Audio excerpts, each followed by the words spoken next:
오늘은 하나님을 알아가는 즐거움 8번째 시간으로 예지하시는 하나님이라는 주제를 가지고 함께 말씀을 나누도록 하겠습니다. 여러분들 후 고구려를 세웠던 궁예 아시죠? 여러분들 궁예 하면 어떤 이미지가 딱 떠오르시나요?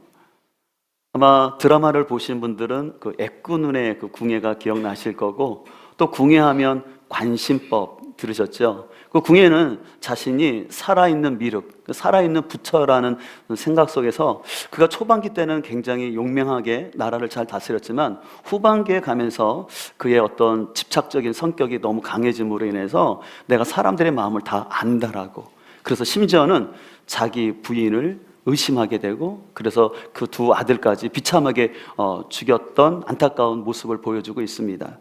그런데 실은 그가 미래를, 사람의 마음은 다 안다고 했지만 정작 자신의 부하였던 왕건의 마음은 읽지 못함으로 인해서 그가 왕건에 의해서 쫓겨난 것을 우리는 역사를 통해서 알 수가 있습니다. 우리가 이 미래를 안다라는 거 참 필요하고 중요한 것 같지만, 특별히 비성경적으로 미래를 예측하는 것은 굉장히 위험합니다. 이런 차원에서 우리는 하나님께서 모든 것을 미리 아신다라는 하나님의 예지하심에 대한 바른 이해가 필요한데요, 하나님의 예지하심은 문자적으로 본다면 하나님께서 모든 일을 다 알고 계획하신다라는 것이에요. 근데 그렇다면 여러분들, 하나님이 모든 것을 안다라는 전지하심과 지금 말하고 있는 하나님의 예지하심, 거의 비슷한 말 같지만 좀 차이가 있는데 여러분들은 좀 정확하게 구분이 되시나요?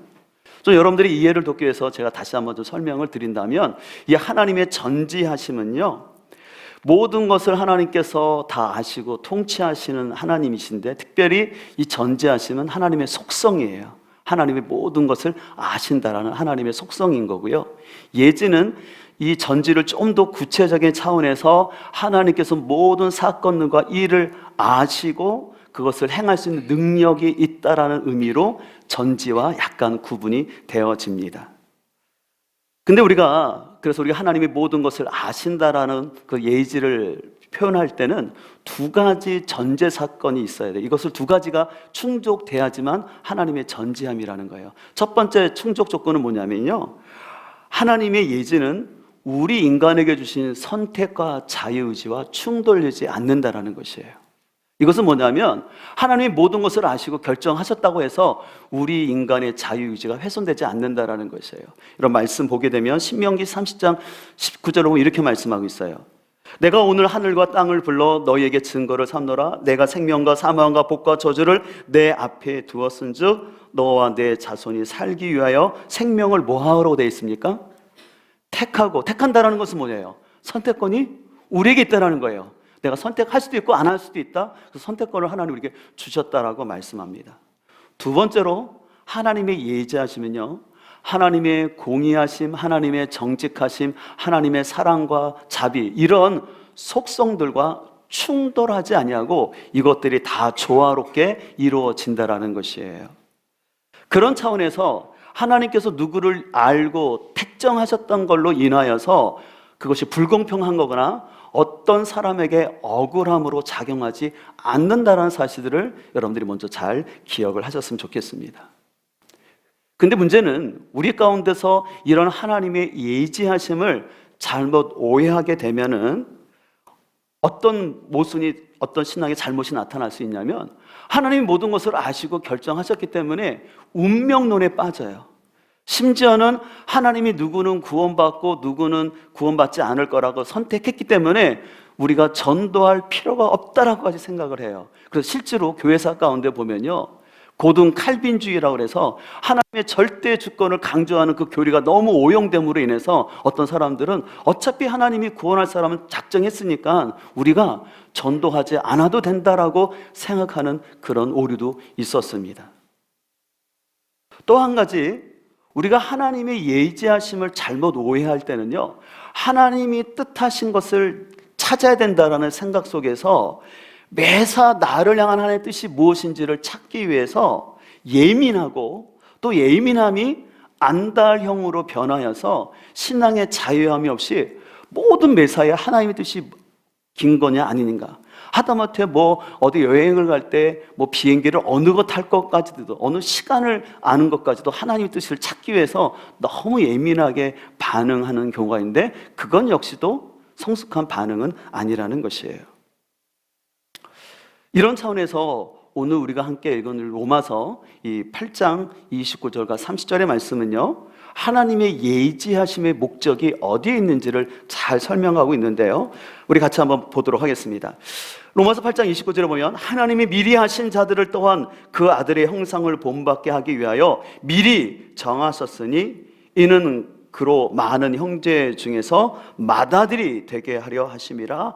또 미리 정하신이라고 되어 있어요. 여기 보면 하나님께서 미리 정하셨고 미리 아셨다라는 표현이 반복되고 있는데요, 이 미리라는 헬라어 단어 앞에는 프로라는 단어가 있는데, 그 접두사는 뭐냐면 뭐뭐 앞에, 뭐뭐 앞서서라는 뜻이 담겨져 있어요. 근데 하나님께서 이렇게 우리를 미리 아시고 미리 정하신 목적이 있는데, 그 목적은 오늘 본문에 보게 되면 예수님을 본받기 위함이라고 말씀하고 있어요. 그 아들의 형상을 본받기 위함이라고 말하는데, 이 아들의 형상을 본받는다는 것은 뭐냐면 결국 우리가 구원을 얻도록 한다라는 그런 의미가 있습니다. 그래서 하나님께서는 우리가 구원을 얻도록 위해서 30절 보면 어떻게 하셨냐면, 또 미리 정하신 그들을 또한 부르시고 부르신 그들을 또한 의롭다 하시고 의롭다 하신 그들을 또한 영화롭게 하셨다라고 말씀하고 있어요.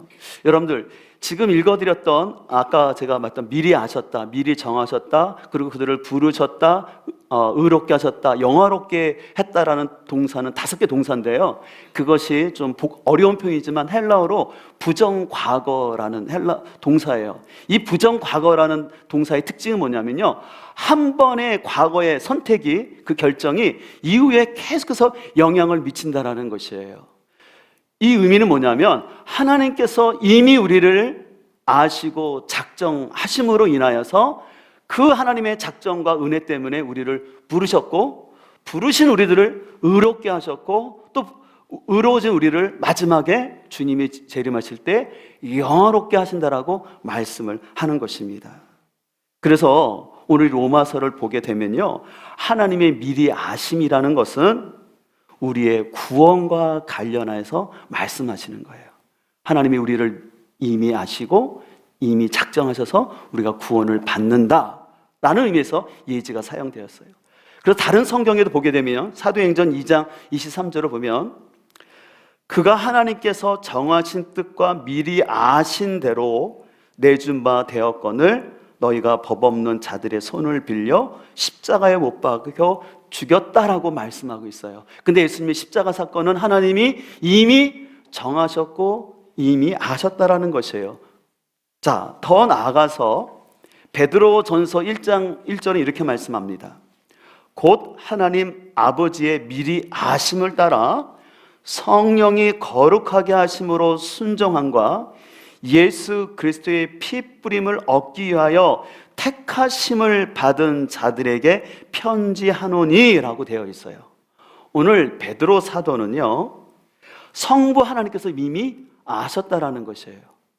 그리고 성자 예수님께서 우리를 위해서 피 흘려주심으로 인하여 우리의 구원을 성취하셨고, 그리고 성령님이 오셔서 우리가 계속해서 성화의 삶을 살 수 있도록, 다시 말해서 삼위일체 되신 하나님께서 우리의 구원 가운데 개입하시고 역사하고 있다라고 말씀하시는 거예요.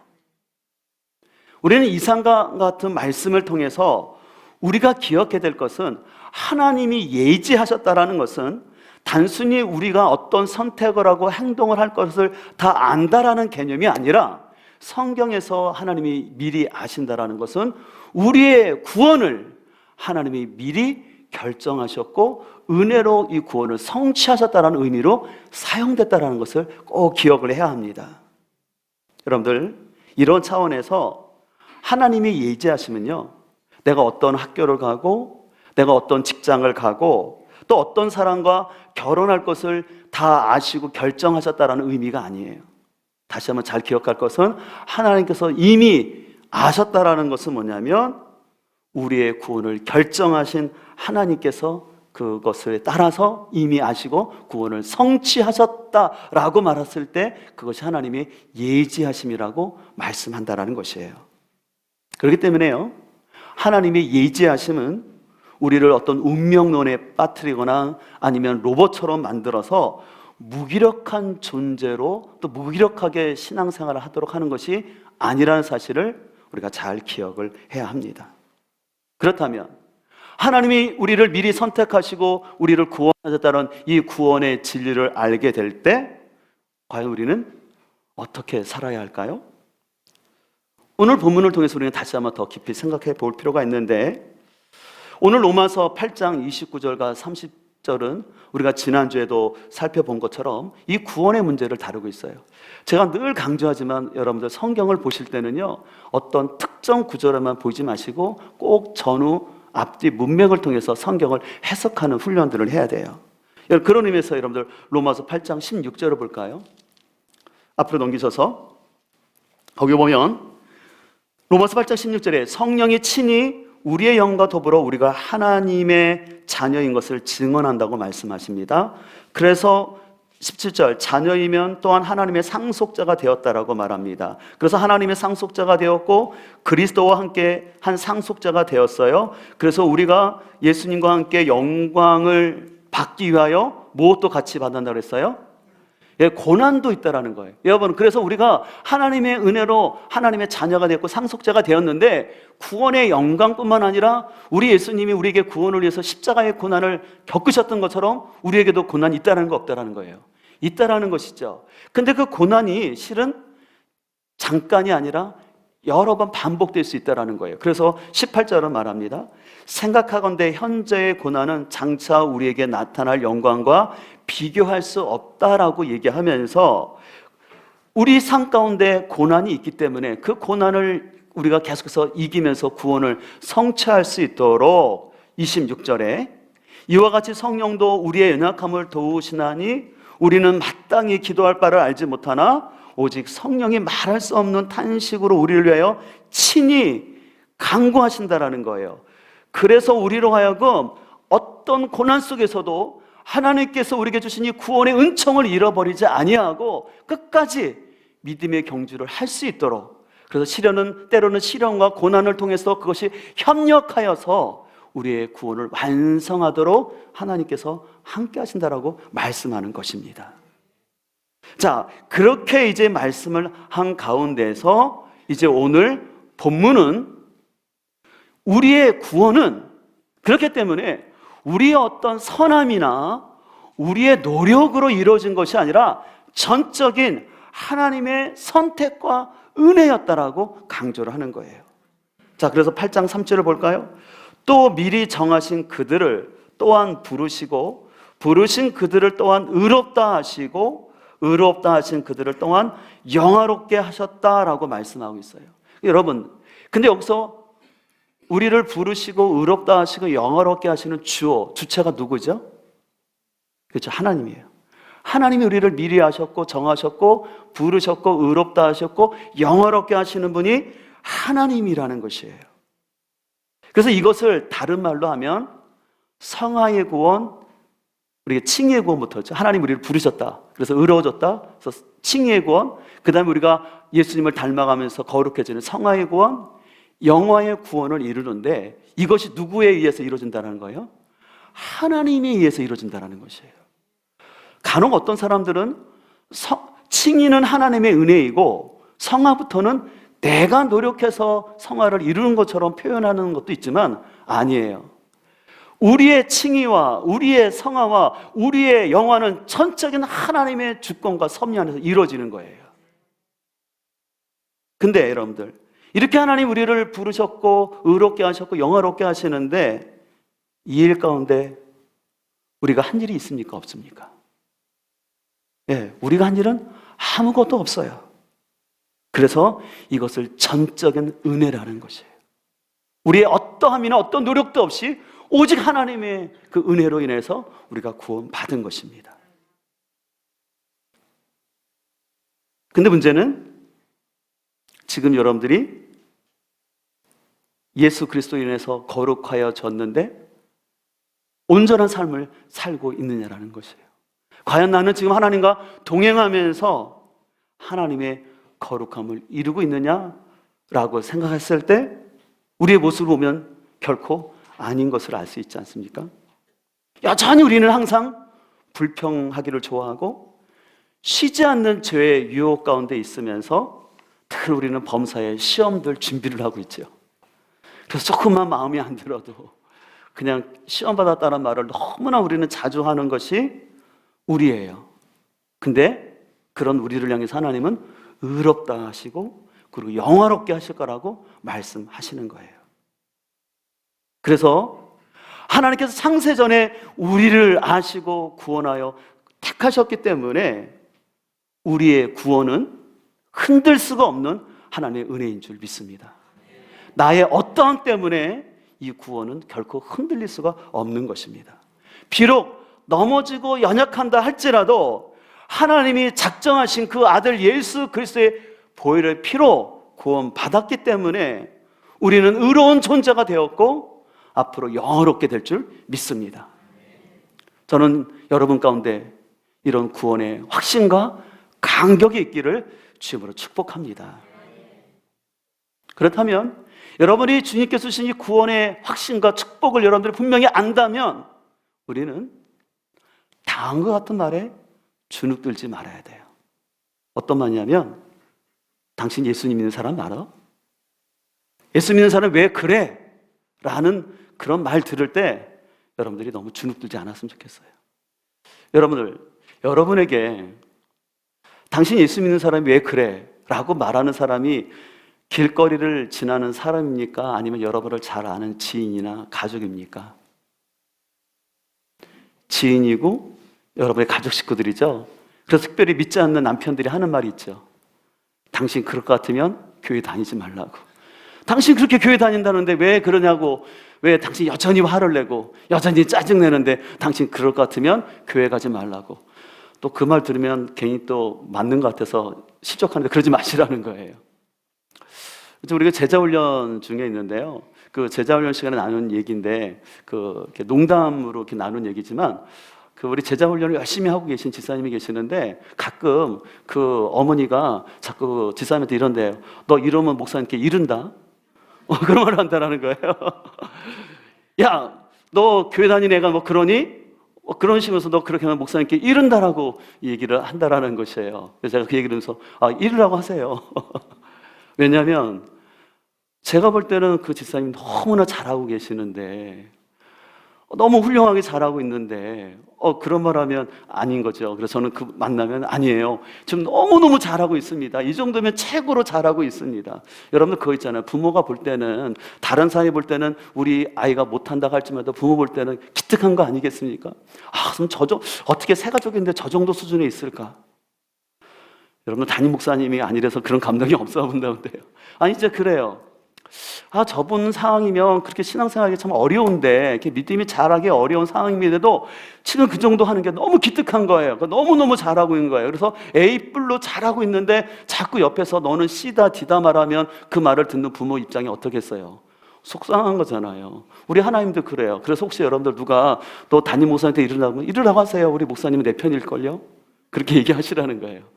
제가 그런 게 아니라 하나님이 여러분의 편인 줄 믿습니다.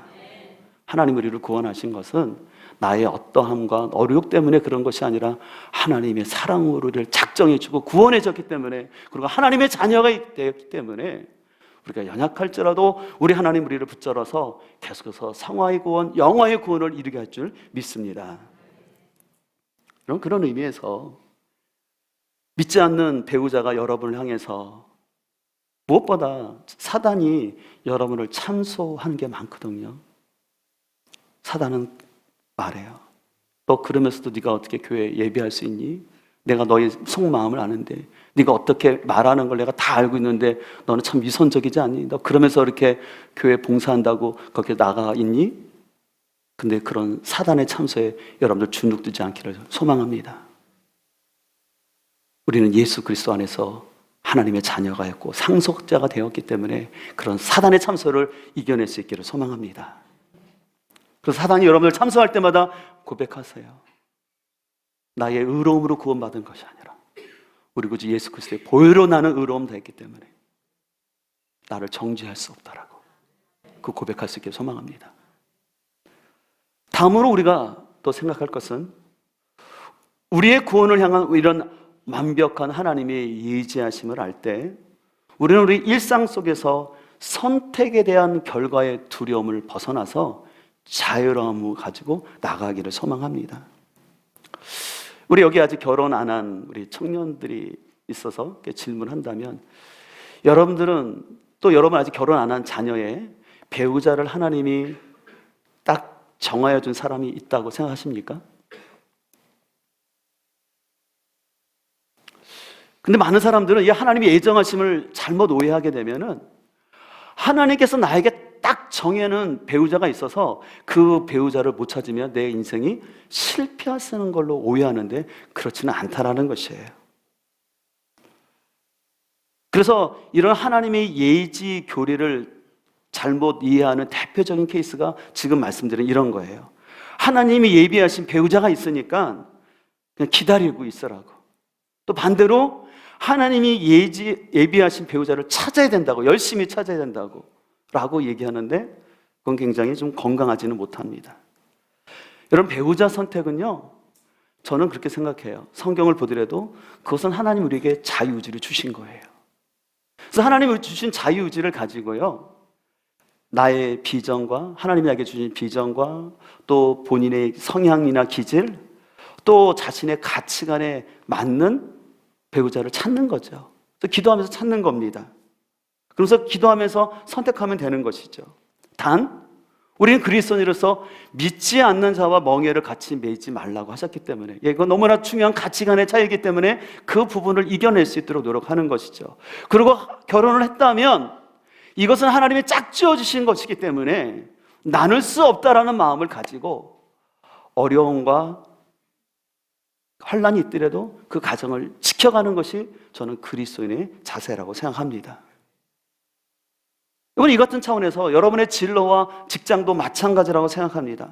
하나님께서 여러분의 향을 특정한 직업을 저는 정해놓았다고 생각하지 않습니다. 그래서 여러분이 어떤 것을 선택하든 간에 하나님의 영광만 가리지 아니하고, 그리고 내가 하나님께 온전히 예배드리고 또 내가 공동체를 섬기는데 지장이 없다면 여러분에게 주신 적성에 맞춰서 직업을 자유롭게 저는 선택할 수 있다고 생각합니다. 때로는 우리가 직업을 선택하면서 잘못 선택할 수도 있고 돌아갈 수도 있지만 오히려 그런 걸 통해서 내가 더욱더 하나님을 알아가는, 또 신뢰하는 것을 배우는 것이에요. 그렇기 때문에 여러분들이 잘못했다고 넘어졌다고 해서 실망할 것이 아니라 그것을 통해서 더욱더 우리가 하나님을 알아가면 됩니다.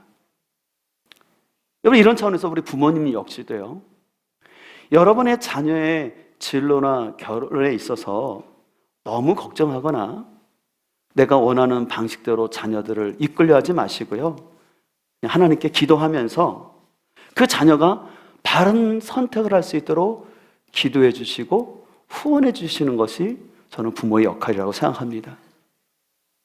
저도 저희 아들이 신학을 전공했지만 상담에 대한 비전을 가지고 이제 일반 상담 대학원에서 유학을 포기하고 지금 공부하고 있는데, 또 지금 하나님의 또 은혜로 인해서 또 타 교단에서 지금 파트 사역자로서 아주 즐겁게 사역하고 있어요.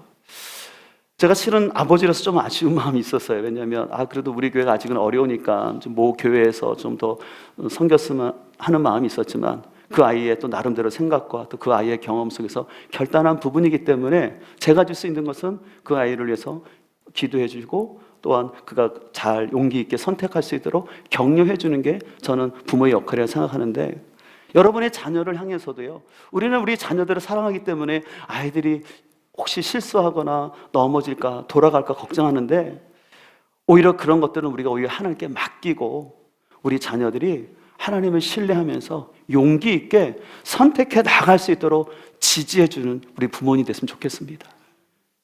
그리고 자녀들 말한 거죠. 너 넘어질 수도 있고 실수할 수도 있어. 그러나 걱정하지 마. 엄마 아빠가 뒤에서 계속 너를 기도해 줄게.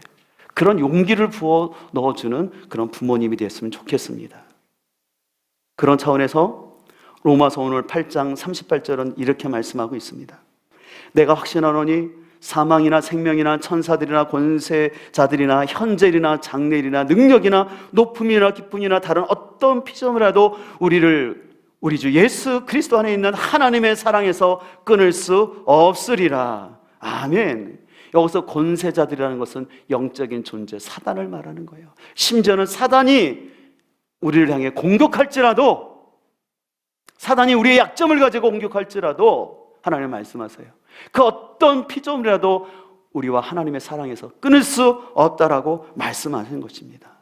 왜냐하면 하나님이 미리 아시고 작정하시고 예수 그리스도 안에서 우리를 구원하셨기 때문에, 하나님의 사랑이 너무 크기 때문에 그 어떤 것도 우리를 하나님의 사랑에서 끊을 수 없다라는 것입니다. 그래서 여러분 이 사실을 안다면 여러분의 결혼이나 진로에 있어서 두려워하지 말고 담대함으로 나가기를 주님으로 축복합니다. 여러분은 이런 마음을 가졌으면 좋겠어요. 그래, 나는 실패해봤자 천국이다. 그래요. 우리 믿는 사람은 실패하고 넘어져도 천국 가는 거 확실한 거 아니겠습니까? 그래도 실수해도 나는 하나님의 자녀라는 그 사실을 확신했으면 좋겠어요. 내가 넘어질 수 있어요. 그러나 그럼에도 불구하고 나는 하나님의 자녀라는 거예요. 우리가 이 사실을 안다면, 그럼 내가 하나님의 자녀된 입장에서 나를 이미 정하셨고 아셨고 구원하신 이 하나님의 은혜를 안다면 우리는 그 은혜에 기반하여서 나의 삶을 하나님께 맡겨드리며 선택하며 가는 것이죠.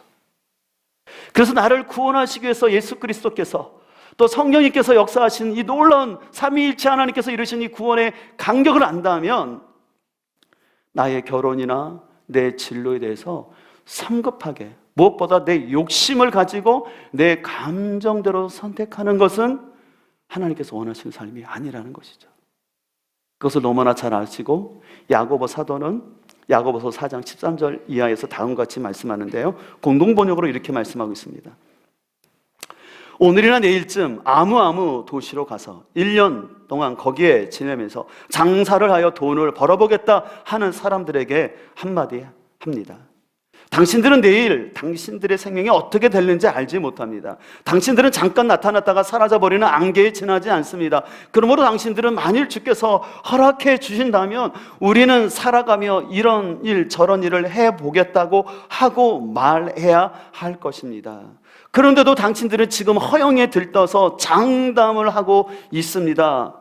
이런 장담은 모두 악한 것입니다 라고 얘기하는 거예요. 하나님 분명히 우리에게 자유의지와 선택권을 주셨다라는 것이에요. 근데 그것을 자신의 욕망을 위해서 허황된 마음으로 생각하지 말라라는 것이에요. 하나님 앞에 이것이 합당한 건지 아닌지를 분별하면서 해야 되는데 자기 욕심을 가지고 막 밀어붙이지 말라라는 거예요. 제가 예전에도 어떤 한 분한테 그런 얘기를 한 건데, 어떤 분이 사업을 하시겠다고 하고 저는 전혀 모르는데 그거를 위해서 예배를 드려달라고 하는데, 죄송하지만 제가 예배를 드려줄 수 없는 업종이었어요. 뭐라고 말할 수는 없지만 이럴 때 담임 목사는 난국스러워요. 그거 하나님 기뻐하지 않는 일이거든요. 근데 그분은 그거 하면 돈을 벌겠다라는 생각이 드는 거예요. 합리적인 이유가 있어요, 다. 근데 그거 하나의 성경적인 게 아닌 거잖아요. 그러면 당연히 담임 목사로서 안타깝지만 그거 드려줄 수가 없는 거거든요. 혹이라도 앞으로 이런 일이 있을 때 여러분들이 그 안에서 지혜로운 은혜가 있기를 간절히 소망합니다. 예. 내 생각을, 내 욕심을 가지고 딱 결정해놓고 내 자유의지니까 괜찮다, 그렇게 하는 건 아니라는 것이죠. 그래서 우리는 잠언 16장 9절의 말씀처럼 사람이 마음으로 자기의 길을 계획할지라도 그의 걸음을 인도하시는 이는 여호와시다라는 이 고백이 우리 가운데 있기를 간절히 소망합니다. 하나님 나에게 자유의지를 주셔서 내가 선택하고 계획할 수 있지만 늘 하나님을 경외하는 마음을 가지고, 하나님 제가 이 해도 괜찮을지요, 또 이 시기에 이것을 해도 좋을지요 라고 하나님을 신뢰하면서 한 걸음 한 걸음 나아갈 수 있기를 바랍니다. 그와 동시에 아까 말한 것처럼 내가 혹이라도 잘못 선택하는 거 아닐까? 그래서 너무 두려워하지 않았으면 좋겠어요. 그냥 여러분들이 예를 들어서 세종시에서 뭐 아파트를 분양받을 수 있잖아요. 그러면 여러분들이 내 형편과 상황에 맞춰서 또 자녀 교육이나 교회 신앙생활에 있어서 내가 적합한 것을 선택하면 되는 거예요. 근데 거기에 뭐 하나님 뜻인지 아닌지 그걸 저한테 기도해달라고 해주지 말았으면 좋겠어요. 제가 그것까지는 알지 못할 것 같아요. 그냥 기도를 했을 수 있지만 너무 맨사에 하나님 뜻이 아니면 어떡할까라는 그런 마음 갖지 마시고, 나를 구원하신 하나님을 신뢰한다면 여러분의 삶을 인도하실 또 하나님을 신뢰하면서 하나님께 묻고 한 걸음 한 걸음 나아갈 수 있기를 간절히 소망합니다. 오늘 예지하시는 하나님이라는 말씀을 통해서 오늘 꼭 기억하기 원하는 것은, 하나님의 예지하심은 우리의 구원과 관련된 말씀으로서 하나님이 우리에게 주신 이 구원은 절대 흔들릴 수 없다라는 그 사실을 확신하시고 우리 가운데 주신 이 구원에 대해서 감격하고 기뻐할 수 있기를 소망합니다. 그런 마음을 가지고 살아갈 때 때때로는 우리에게는 이해할 수 없는 고난도 있고 해결되지 않는 아픔도 있는 게 사실이에요. 그러나 이 모든 것을 아시는 그 하나님을 신뢰하면서 계속해서 기도 가운데 한 걸음 한 걸음 나아갈 수 있기를 소망합니다. 설교를 마치면서 크리스 웰이라는 사람이 쓴 기도문이 있어서 잠깐 소개하기를 원하는데요. 나는 빛을 달라고 기도했는데 하나님은 나에게 믿음을 주셨습니다. 비록 멀리 있어 볼 수는 없지만 하나님께서는 나와 동행하심을 의심하지 않습니다. 나는 성취할 힘을 달라고 간구했는데 하나님은 내가 순종하도록 약하게 하셨습니다. 저는 특별히 이 마지막 구절이 너무 좋아서 여러분과 함께 나누기 위해서 이 크리스 웰의 시를 소개합니다. 자신은 성취할 수 있는 힘을 달라고 기도했는데 하나님은 그가 계속해서 하나님께 순종하는 사람이 살도록 약함을 주셨다는 것이에요. 약함이라는 것은 불편하고 우리의 앞길을 막는 가시처럼 느껴집니다. 그러나 거기에 놀라운 하나님의 섭리가 있어서 그 약함 때문에 우리가 더욱더 하나님을 신뢰하게 되고 그 약함 때문에 주님을 알아가는 놀라운 하나님의 신비가 있는 줄 믿습니다. 그렇기 때문에 여러분의 신앙의 여정 가운데 여러분에게 있는 약함과 아직 해결되지 않는 문제 때문에 좌절하지 마시고 여러분을 미리 아셔서 택하시고 구원하신 하나님, 그 하나님을 신뢰하면서 우리 모두가 계속해서 믿음의 여정을 아름답게 밟아갈 수 있는 모든 성도님 될 수 있기를 주님으로 축복합니다.